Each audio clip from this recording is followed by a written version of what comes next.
السلام عليكم ورحمة الله وبركاته. كيف حالكم جميعا يا أيها إخوة وأخوات. Oh brothers and sisters, alhamdulillah, Allah subhanahu wa ta'ala has graced us again to bless us to reach the fourth day of Ramadan, which tonight would be the fifth night of Ramadan.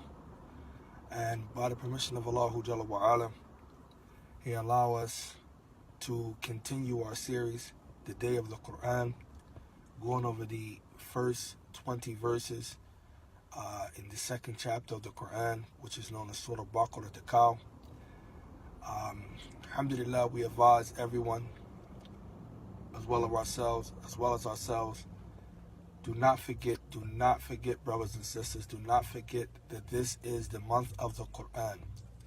So even if it's just a half a page, or if it's just one page, please read the Qur'an. Please find time to read the Qur'an.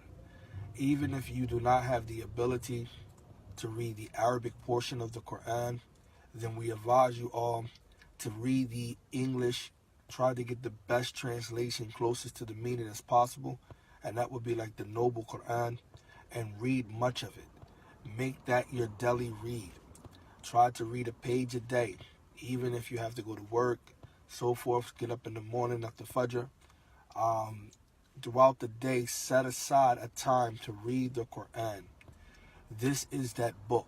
And as we went over the ayat, we seen that there were three main things to the second verse in Surah Baqarah that makes us put things in its proper perspective. And that is, the book is elevated, okay? And whoever grasps and hold on to the book is also elevated. And that is a lofty book. And that it was sent down from Allah Azza wa Jal, which shows you that that book is something that is not of this world. It's the speech of Allah. Also, secondly, we seen in that verse that Allah subhanahu wa ta'ala clarified that there's no contradiction, there's no misconception, there's no doubt, there's no dubious matters contained within the book. So the book, no doubt, is the best book. You don't have to second guess. And last and thirdly, Allah subhanahu wa ta'ala mentioned how the book is a guidance, but it's a guidance specifically for the people of taqwa. So we have to make this book something that we take our time out to read daily. We have to read this book daily. And inshallah ta'ala, we can leave from this month of Ramadan really just having a regular schedule of reading the Quran daily. The believers should be those who constantly read the book of Allah. All the times we should graze into the book of Allah. Tayyib. And continuing our series, we reached the part where Shaykh Saalih Fawzaan, hafidhahullah, he said that when it comes to mankind, when it comes to us, brothers and sisters, in regards to the Hidayat al-Qur'an, we are categorized in three categories. When it comes to the guidance of the Qur'an, then the people are classified or categorized into three categories. Pay attention. He mentioned that the first category, that when Allah subhanahu wa ta'ala mentioned that this Qur'an is a huda, He had divided the people and categorized them into three categories. The first of them being is alladina amanu bihi zahiran wa batinan. He mentioned wamtadilu ahkamuhu amran wa nahiyan. And this first category, inshallah ta'ala, we ask Allah to make us from the first category. That means to make us from the first category. He mentioned that the first category is those who believe in it, meaning they believe in the book, meaning the Qur'an, as being the speech of Allah. They believe in it outwardly and inwardly. They believe in it wholeheartedly. They believe in it outwardly and inwardly. He said they also comply to its commands, its regulations, its rules and regulations. They comply and conform to it. Okay? They conform to the commands of Allah Azza wa Jal that is stated in the Qur'an. Amran wa nahiyan, meaning from its commands and its prohibitions. Okay? That's the first group. The first categorization of people when it comes to the guidance of the Qur'an are those who believe in it outwardly and inwardly, and those who conform to its commands. Okay, both its commands and its prohibition. Tayyib, that's the first group. In other words, they are the believers. Tayyib. The second category when it comes to the guidance of the Quran is الَّذِينَ كَفَرُوا بِهِ ظَاهِرًا وَبَاطِنًا. They are those individuals who disbelieve in the Quran outwardly and inwardly, okay? They do not believe in anything whatsoever regarding the Quran. They don't believe in its guidance. They don't believe in it being the speech of Allah. They don't believe in any of those things, inwardly and outwardly. And this gives us an understanding, because when it comes to kufr, brothers and sisters, kufr is divided into four sections, but there are two main ones, okay? And to understand, to disbelieve wholeheartedly into something inwardly, this is that major one where you find a person disbelieving inwardly into that, inside their hearts, okay? They don't believe in any of it, okay? They might manifest outwardly, they do, and that's a sign of a hypocrite, okay? But a person who disbelieves inwardly and outwardly is cold-hearted, non-stop, as 100% a disbeliever. And that's the second class of people, or category of people, when it comes to the guidance of the Quran. They don't take no benefit from it whatsoever. They don't look at it like it's a divine revelation, that is the speech of God. They don't care about any of that. These are those people that will be wretched and unfortunate, as Allah subhanahu wa ta'ala says over and over throughout His tremendous book. The third category, and we ask Allah subhanahu wa ta'ala, okay, to protect us from this third category. The third category are the people who believe الَّذِينَ آمَنُوا بِهِ. They believe in it outwardly. Pay attention. It's a little bit similar to the first, but it's totally different. وَكَافَرُوا بِهِ بَاطِنًا. But they disbelieve in it inwardly.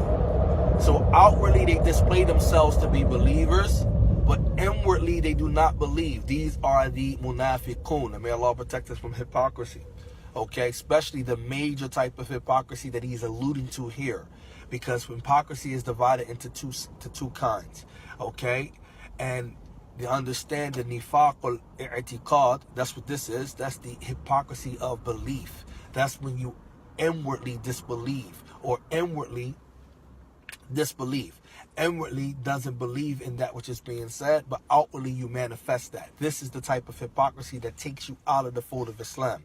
So he said the third category of people, when it comes to the guidance of the Quran, there are those who outwardly display that they believe in what Allah is saying. And Allah alludes to them when He said, وَمِنَ النَّاسِ مَنْ يَقُولُ آمَنَّ بِاللَّهِ وَالْيَوْمِ الْآخِرِ. Right? Allah subhanahu wa ta'ala mentioned about the hypocrites when He said, from among mankind, there are those who say we believe in Allah on the last day. Okay? We believe in Allah on the last day. But Allah mentioned how in reality they really don't believe. They are not believers. These are the people who manifest outwardly that they do, but inwardly they don't. We ask Allah to protect us from that. Ameen. Also, we have to get past the stage when we read a hadith, when we read an ayat, when we read an athar, a narration, or when we read something of the words of the pious Salaf, when we read these good things, we have to get past the conception or the understanding that we are the ones that are being described, or that we have those characteristics or embody those characteristics right off the bat. And I'm going to give you an example. Sometimes we read a narration that might mention that the pious woman, or the pious wife, or the pious husband, or the pious man, and so forth, and we automatically think that that is talking about us, or we envision that we are a part of or include. It's just not the concept or the state of the believer, okay? It's not the state of the believer. It was mentioned that when the list came out for the people who are hypocrites, munafiqun, that Umar ibn al-Khattab radiallahu ta'ala anhu, who was the Khalifa, the second Khalifa, the Messenger of Allah sallallahu alaihi wasallam, he was also one of the 10 people that were promised Jannah. Okay, he was also the one whom Shaitan, if he was walking on one side of the road, Shaitan would walk on the other side. And Umar ibn al-Khattab radiallahu anhu, he ran up to Hudayfa and he asked him, is my name on that list? I want to just stop here for a minute. Umar ibn al-Khattab radiallahu ta'ala anhu, when the list came out for the hypocrites, brothers and sisters, I want you to pay attention because the mindset is totally different from now. When the list came out, he said, is my name on that list? And we got the biography of Umar. We understand the contribution that Umar have made to al-Islam, and that his words were in conformity to that of revelation.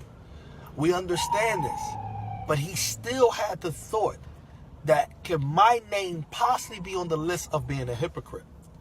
Showing you that his mindset, that he did not walk around like he was saved because he take on a title, or because he get a little information about the saved set, or because he understand that the Quran and the Sunnah is the haqq. You can understand those things. You can know what the saved sect is. You can have a title, but none of that stuff guarantees you that you will be safe and well off. Why? Because it comes in a hadith that is mentioned by our mother Aisha radiallahu ta'ala anha, when it talks about the ayat in Surah Al-Mu'minun, when Allah subhanahu wa ta'ala said, وَآتَاهُ, and we give them, those who give, okay? But they fear while their hearts are trembling. They give while their hearts are trembling. They're fearing that their deeds will not be accepted. So Aisha radiallahu anha, she said, Ya Rasulullah, is this talking about the hypocrites? The munafiqun? The people who are hypocrites? He said, La, Aisha, this is talking about the believers. Because the believers, when they do an act, they hope that Allah will reward it, but they thinking that Allah may not. So they are praying that Allah accept their deeds from them. They don't have in their mind that Allah has accepted their deeds. They have not a riven. That is something that they did not have in their mind. This is the believer, always humble. Always humble. As Allah subhanahu wa ta'ala tells you about the ibadat al-Rahman, yamshuna ala ardi hawna. They walk upon the earth in a state of humility and a state of humbleness. This is what we have to assert ourselves to. If you want to say that, okay, I'm a believer, I'm someone, then this is mandatory that your character conform to this. This is how Allah describes the believer throughout the Quran. And this is the month of the Quran. So we want to be people who are not deceived by any actions that we may do, or any things that we are doing, or believe that we cannot be a hypocrite. Okay? We want to make sure that we ask Allah subhanahu wa ta'ala to free us from hypocrisy, to free us from kufr, disbelief, to free us from ma'asi, sins and disobedience, to forgive us of our sins and disobedience. He gave us a whole month where we can expiate our sins, our minor sins throughout the year from the previous year. He gave us a whole month because he knew that his servants is people who are deficient. Okay? They are deficient. They are prone to make mistakes. As the Prophet ﷺ said to Abu Bakr as-Siddiq radiallahu ta'ala anhu, he said, if the people did not sin, Allah will create a people that will sin. Allah will create a people that will sin. We have to understand that it's la but that we're going to make mistakes. And if we're going to make those mistakes, we have to be humble, brothers and sisters, and seek Allah istighfar and seek forgiveness from Allah subhanahu wa ta'ala.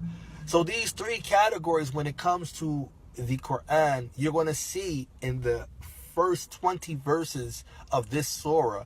That's why it's so important, and that's why we have selected it for our topic throughout this month, inshallah, so that we can ask Allah subhanahu wa ta'ala to make us of the first category. Those who believe in it, the book of Allah, inwardly and outwardly. Those who confirm to its commands, to its conjunctions, His prohibitions, and its commandments, and stay away from those things which Allah has prohibited us from.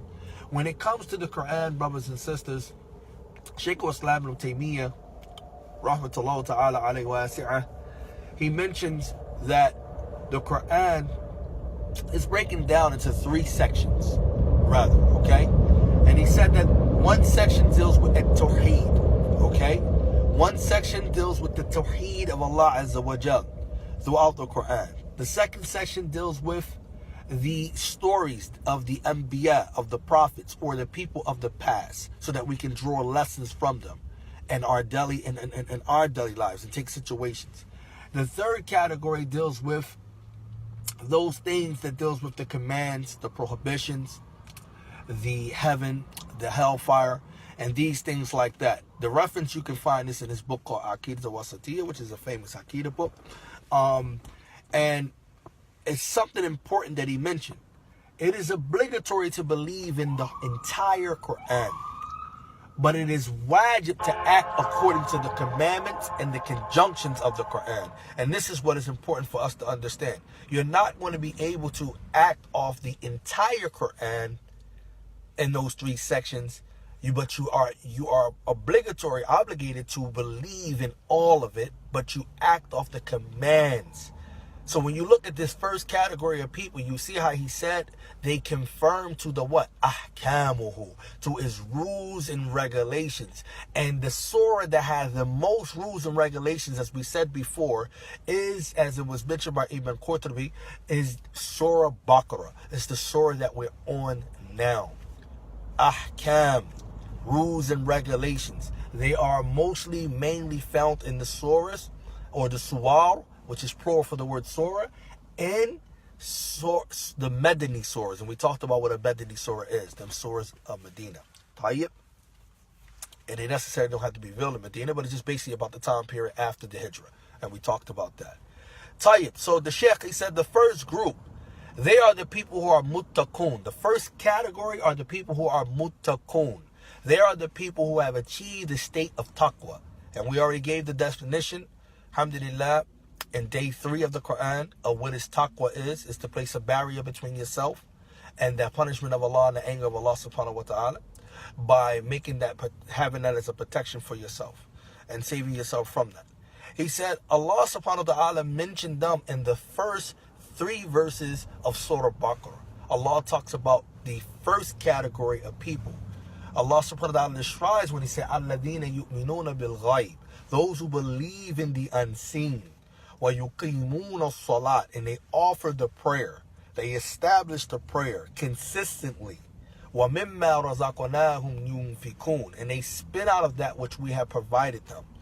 And Allah continues by saying, they also, وَالَّذِينَ يُؤْمِنُونَ بِمَا أُنزِلَ إِلَيْكَ, they are those who believe in that which has been revealed to you, O Muhammad sallallahu alaihi wasallam, meaning they believe in this Quran.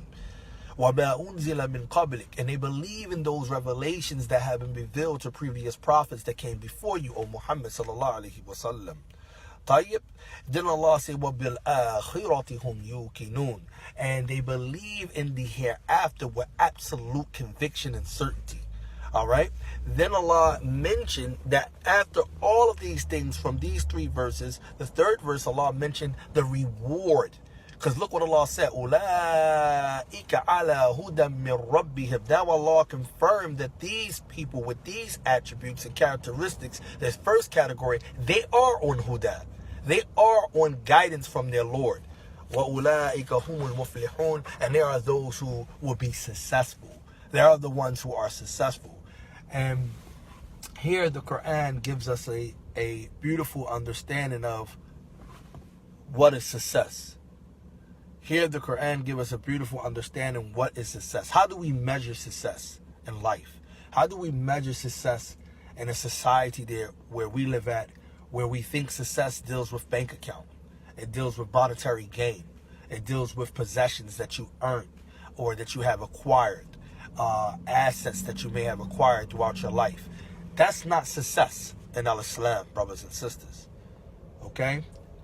The Prophet sallallahu alaihi wasallam, he said a hadith that goes over many people's head. Wallahi, it goes over many, even our head sometimes. He said that richness, al-ghani, richness is not having many belongings. It's not acquiring this or buying this or storing up this or having this. He said it is qana'ah. It is having the contentment within one's heart. That contentment, brothers and sisters, is the precious thing that you can most have throughout this whole dunya. And a person of taqwa is a person who has contentment. A person of taqwa, whether he has a lot or whether he has less. Because when a person of taqwa has a lot, he does the correct thing with that. Tayyib? When a person has taqwa and he has a lot, he knows that there will be things that are commanded upon him to do with that lot. He will give sadaqah. He will take care of his family if he's bestowed with a family. He will invest if he has, if he have a portion, he will invest. He will make the right decisions when it comes to having a lot.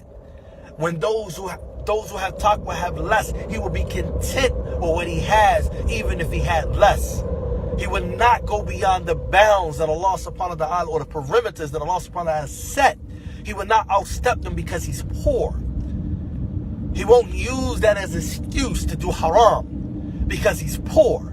He or she is poor, they doesn't have a lot. They're not going to sit up there and knock someone upside their head or go out here and sell something that is impermissible. Because this person have qana'ah, is contentment, brothers and sisters. This is what we want to have. Success has been described in the Quran. The success has been described in the Sunnah. There's no one, no celebrity, there's no athlete, there's no one who is affluent right now in this society that is better than Muhammad sallallahu alaihi wasallam. And the Prophet ﷺ is known to have slept on fiber, on a palm tree, that you've seen the effects on his body. There is none of them that was better than him. None of them was better than him in character, okay? In iman, in faith, and understanding, okay? And living his life in happiness, and to achieve that. There is none of them that are better than him. And there is none of them that are better than his companions. Ridwan Allah ta'ala alayhim. There is none of them ajma'een. None.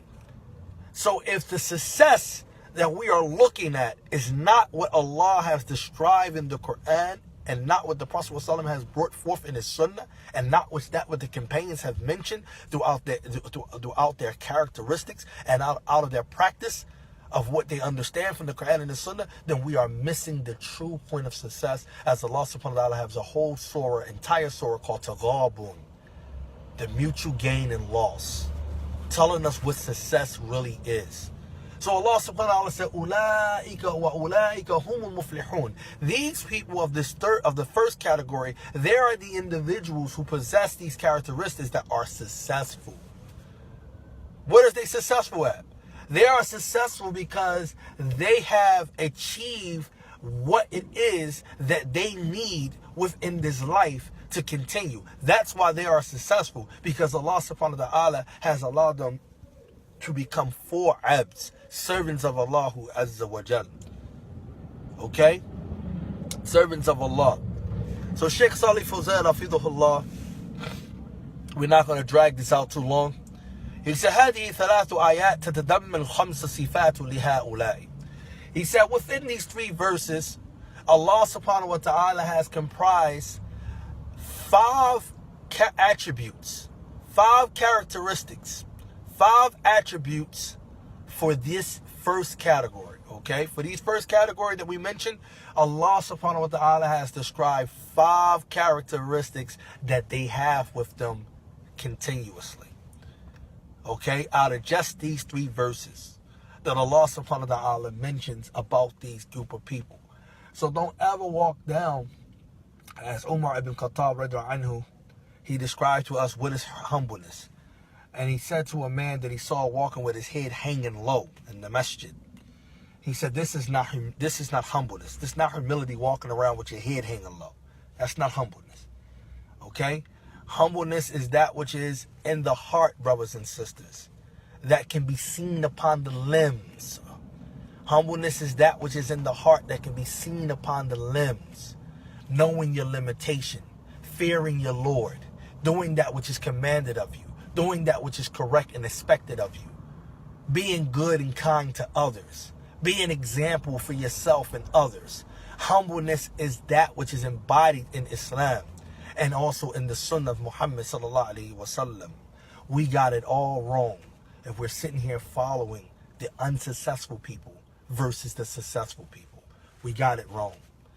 The unsuccessful people are not intelligent.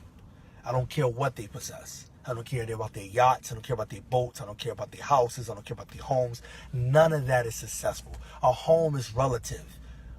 For the believer, this is not home. This is a temporary station because you're going from one passing to another. For the believer, they know that their mother and father has been expelled from their home due to a sin. They know that the true home, as Ibn al-Qayyim has explained, is Jannah. For a believer, home is carried in the heart and not in a physical abode. That's not home. We haven't reached that state, brothers and sisters. We've been given a month to help us try to look and analyze that state. But we haven't reached that state. We're too comfortable. Wallahi, we're too comfortable. I know myself, we're too comfortable. We got it all at our fingertips. Technology, we have it all at our fingertips. We have not reached that state.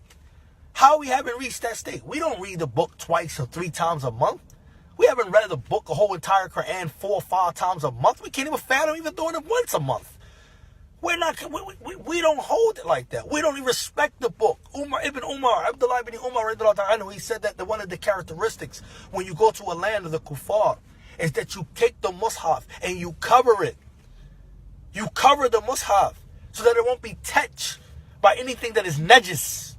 And Allah subhanahu wa ta'ala said, Innal mushrikeen najisun. Indeed, the people of shirk are najis. They are najis inwardly and outwardly. They are najis. So you protect the musahif from najis, from impurity, from filth. But most of us have najis. And it's not for the believer to be najis, as the Prophet ﷺ mentioned in that beautiful book of Bulugh al-Maram, dealing in the bab of at-tuhur, the bab of miyah, a bab of water. Allah subhanahu wa ta'ala, Prophet ﷺ mentioned that the believer, from the hadith of Abu Hurairah, la yanjus, the believer cannot be impure. Okay? The core of the believer cannot be najis.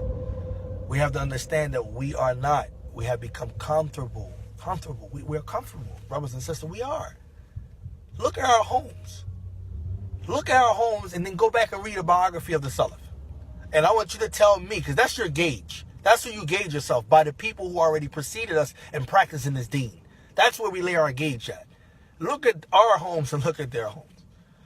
Their homes was as a result of their iman and what they believe and what kept them in check. Our homes is a result of what we believe, what we see, not a result of what we say we believe in.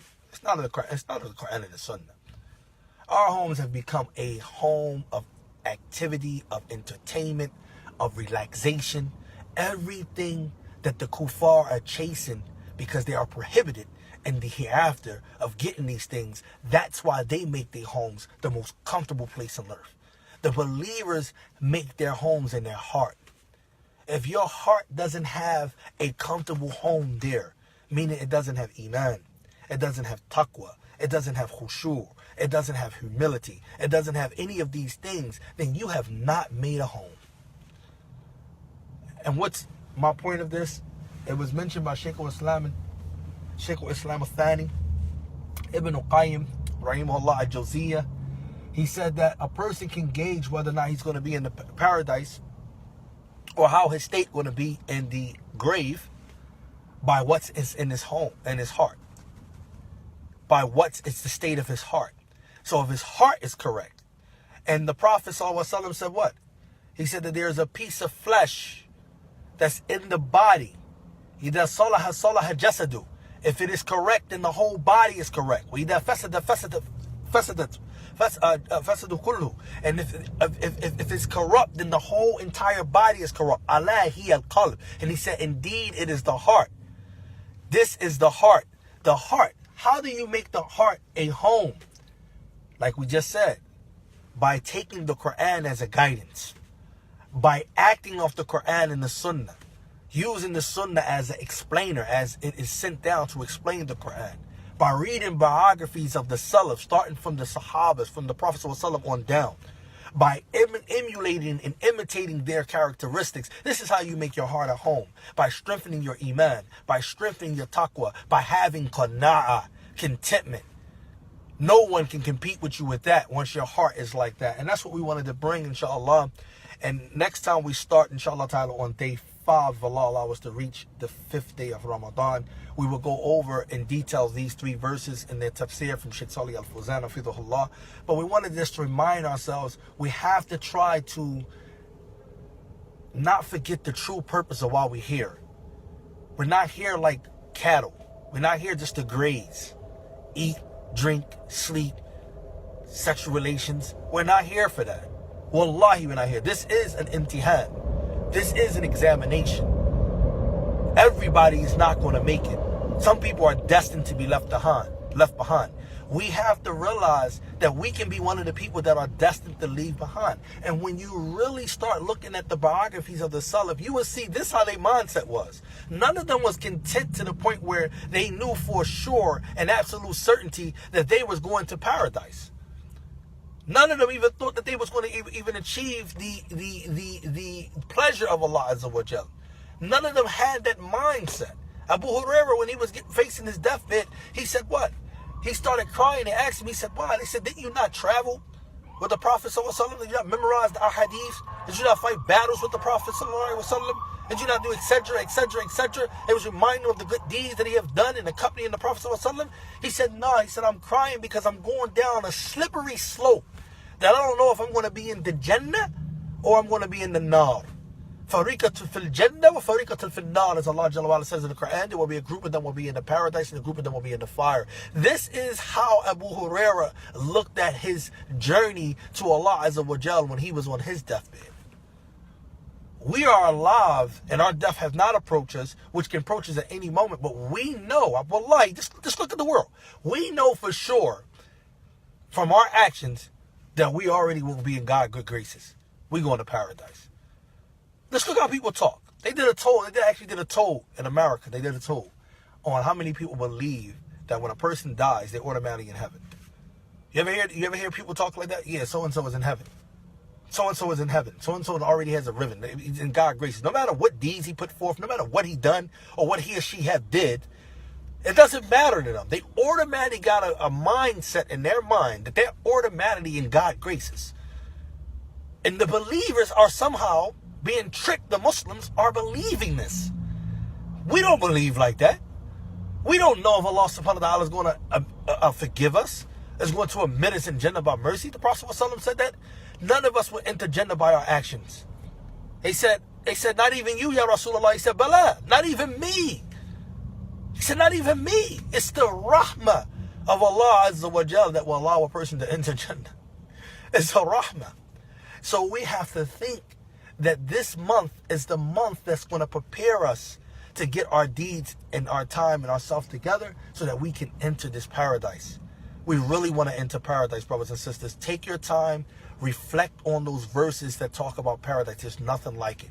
Glasses that are seen inside out. You never saw the cup that is transparent inside out, that once it is empty, it refill up on itself. You never saw a tree that bends over, that even to your will, you want an apple, you want to eat something, the tree comes to you. You never saw the canopy, sitting on a canopy that is floating in the air, that you are actually reclining on this canopy. You never saw a valley of gold where the rivers are honey, milk, and pure unadulterated wine. You never saw the likes of this. You saw Hollywood give you Lords of the Rings. You saw Hollywood give you these special effects, Game of Thrones. You saw these things and you think that was something. That's nothing compared to what Allah Jalla wa'ala has in stores. So if we don't really think about that, if we don't really reflect on that, if we don't really take a look at that, then we're not going to work towards that. And that's not going to be our main goal. And that's not going to be our main objective. And we're going to be left behind just like the kuffar and just like the hypocrites in those two categories of people. And we ask Allah Jalla wa'ala to forgive us and to accept our fast. We ask Allah subhanahu wa ta'ala to forgive us and our deeds, inshallah ta'ala, and make us pure in our intentions, and also allow us to reach Jannah. Inshallah, I mean. Assalamu alaikum wa rahmatullahi wa barakatuh.